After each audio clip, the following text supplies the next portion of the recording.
Hey, we're To Another, and we're here chatting with Milky.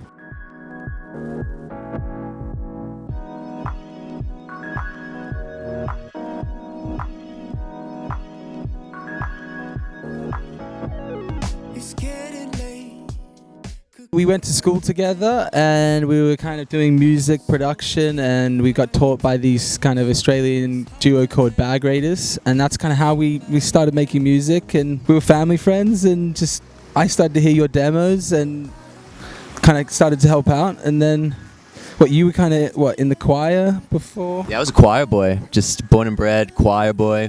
Was like always singing, and we like kind of downloaded Ableton when I was like 15. Angus, when we were young, and just started making tracks, hanging out, not really doing much, not really making much out of it, but it took us a while to kind of get our act together, and finally we just released a song like when we moved to London. I was at uni at the time actually, and at music college, and I said to Angus, I said, if one of our songs gets like, what was it, 10? It was 20,000 streams on SoundCloud, I'll drop out. Got 20,000 streams on SoundCloud, and I realized there was no money to be in that at all, but dropped out, kept releasing music, and here we are. Man of your word.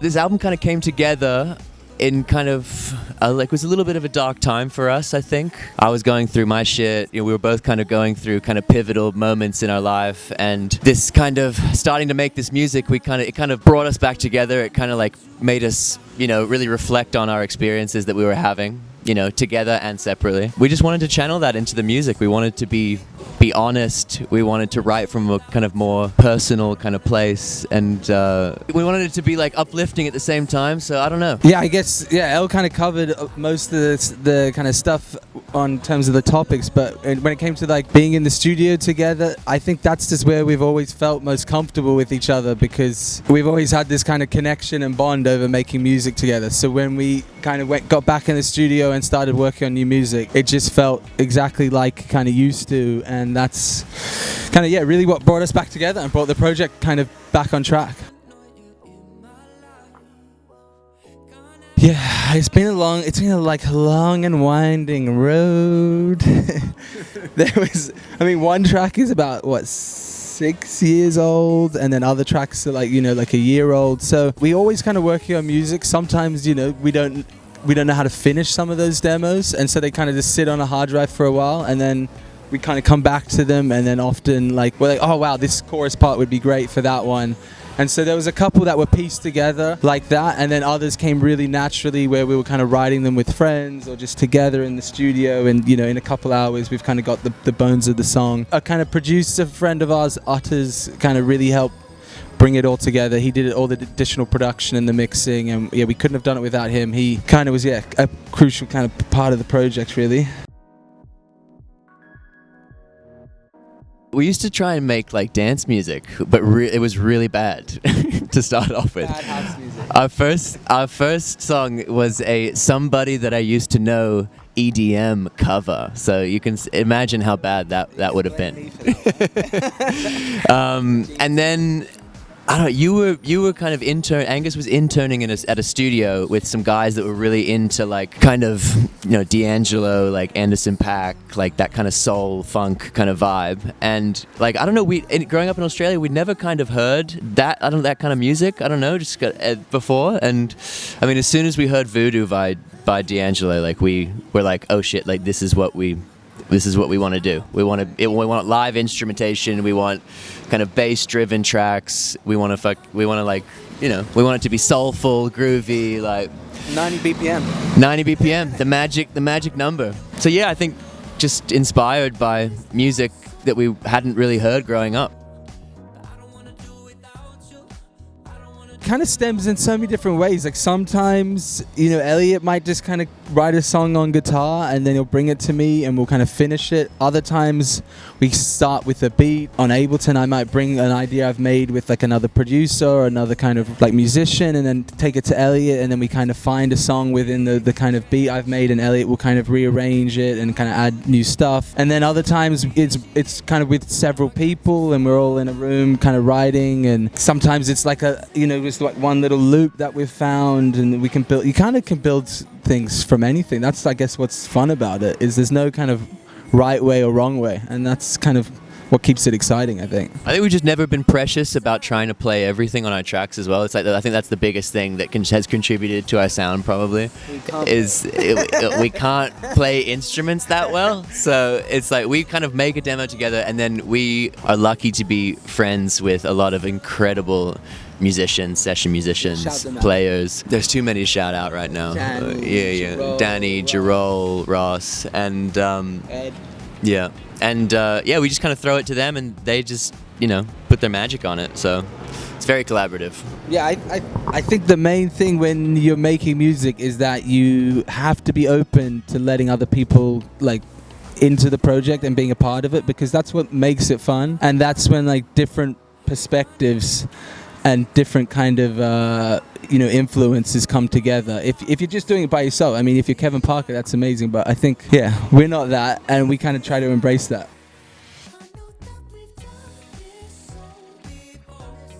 I mean, that's a good question. For me, maybe Someday, Matter of Time, and I have a soft spot for Back to Us, but Elle's probably going to say something else.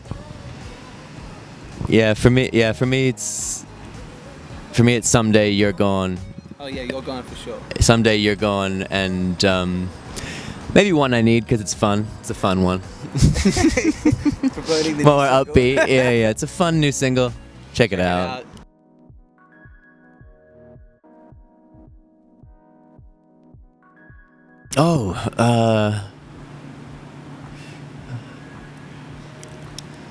You have a hard time remembering the lyrics. Yeah. There's a lot. You put them on the spot here. I really liked writing You're Gone. I think, the lyrics in that, it was like the first time, we kind of wrote from, maybe it wasn't kind of autobiographical, but it was like kind of just putting ourselves in a story almost about kind of something that, felt close to home. And the lyrics in You're Gone, it's about kind of like a secret kind of gay high school romance that like never really materializes. So what's a line in there? I don't know, sorry, I can't I don't know.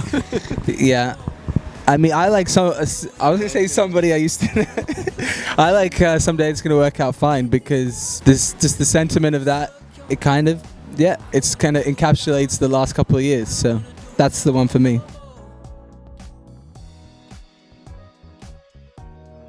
Well, if they were there last night, they can expect a lot of shit that we didn't expect to happen. What can they expect? I think hopefully just like a kind of really positive, fun experience where everybody kind of feels, a togetherness. And hopefully they go away kind of hearing the music in a slightly different way, because we're trying to kind of translate it in a more... I guess trying to up energy. Up the energy. I think sometimes on Spotify it maybe seems quite chilled, and we didn't want it to kind of be a background set on stage. So we really try and bring energy, and we got like live instruments, and it's not like a kind of DJ act, I guess. This is going on for a long time. Last night. But no, I think I'm always just amazed that if people are singing the song, it's kind of like, fuck, Often it's just Elliot and I have enjoyed these songs for so long, and then when you put them out, you never listen to them again until you start playing live. Yeah, that's the best feeling. Like, there might be mistakes, there might be problems with the set, but it's like, at the end of the day, it's like, hearing people sing the lyrics is just, it's a very we're in a very lucky position. Like, I think you just feel like, honestly, you just feel very grateful and lucky to be up there and having people sing these lyrics that we wrote in our bedroom. You know, it's a very special kind of experience, for sure.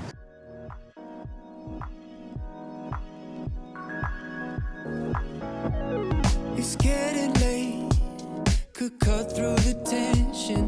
A couple lost souls need divine intervention. It's hard to take. Is there somebody else on your mind? But I don't wanna find out. This paranoia's building like a black cloud. I'm looking for a way that we can climb down.